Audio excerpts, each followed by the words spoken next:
আসসালামু আলাইকুম everyone and welcome back to my channel. সকালবেলা মর্নিং টি নিয়ে আজকের ভিডিওটা শুরু করলাম। আজকে আমি আপনাদের সাথে শেয়ার করব ফর্মাল ওয়েতে আমি কিভাবে হিজাব পরি সেইটা।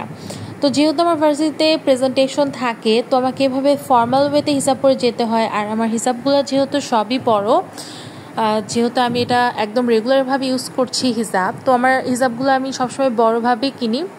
তো এটা কি মানে শাড়ির সাথে যখন পরার দরকার হয় তখন তো এত বড় হিজাবটা আসলে মেনটেন করা যায় না। তো এই বড় হিজাবকে কিভাবে আমি ছোটোভাবে পরছি এটাই আমি আজকে আপনাদের সাথে শেয়ার করলাম। আপনারা দেখলে এটা পারবেন, খুবই ইজি অ্যান্ড এত কম সময়টা পরা যায়।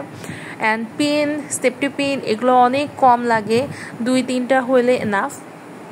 আপনারা যদি একটু ভালোভাবে দেখেন তাহলে আপনারা দেখতে পারবেন যে আমি হিজাবটা খুবই সিম্পলভাবে পরেছি। আর এটাতে কোনো মানে স্টাইল নাই, বাট এটা একটা ফর্মাল ওয়েতে। শুধু যে শাড়ির সাথে এটা পরা যাবে তা না, এটা 3 পিসের সাথেও পরা যাবে।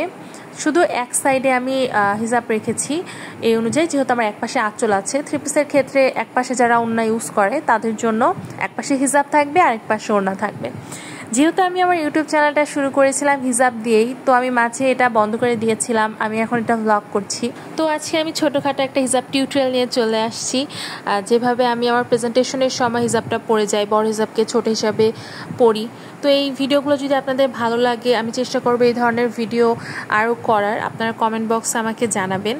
তো এদিকে আমার হিজাবটাও কিন্তু পরা হয়ে গিয়েছে, খুবই সিম্পল। আপনারা জানাবেন কেমন হয়েছে, অ্যান্ড আপনারাও ট্রাই করেও দেখতে পারেন। যারা যারা হিজাব পরেন বা যারা বিগিনার তাদের জন্য কিন্তু এটা অনেক সুবিধা হবে। তো এই তো আমার হিজাব রেডি। সো কেমন লাগলো জানাবেন।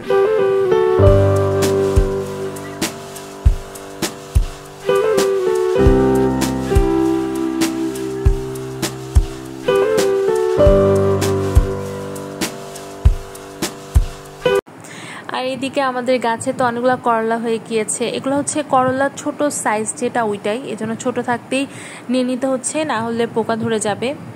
আর আপনারা ভাইবেন না যে আমি ছোট থাকতেই ছিঁড়ে ফেলতেছি, এগুলো এইভাবেই। আর কয়েকদিন হলে এটা পোকা ধরে যাচ্ছিল, এই জন্য আমি ছোট থাকতেই কেটে ফেললাম। করলাগুলো আজকে অনেকগুলোই ছিঁড়ে ফেললাম। এর আগেও ছিঁড়েছে, কিন্তু আমি ছিলাম না ছাদে, আব্বু তখন দেখি ছিঁড়ে নিয়ে আসছে, এই জন্য আমি ওটা শ্যুট করতে পারিনি। আজকে আমি নিজেই ছিলাম। আর অ্যাজ ইউজুয়াল কিছু তো চিচিঙ্গাও ছিল, ওগুলোও ছিলাম। এগুলো অনেক চিচিঙ্গা, আপনাদেরকে এগুলো দেখাইতে দেখাইতে হয়তো আপনারা বোর ফিল করছেন। স্টিল আমি আপনাদেরকে দেখাচ্ছি, কিছু মনে করেন না। এই যে আজকের ভিডিও এই পর্যন্তই। ভালো থাকবেন সবাই। আমার ভিডিওটি ভালো লাগলে একটা লাইক দিবেন। আল্লাহ হাফেজ।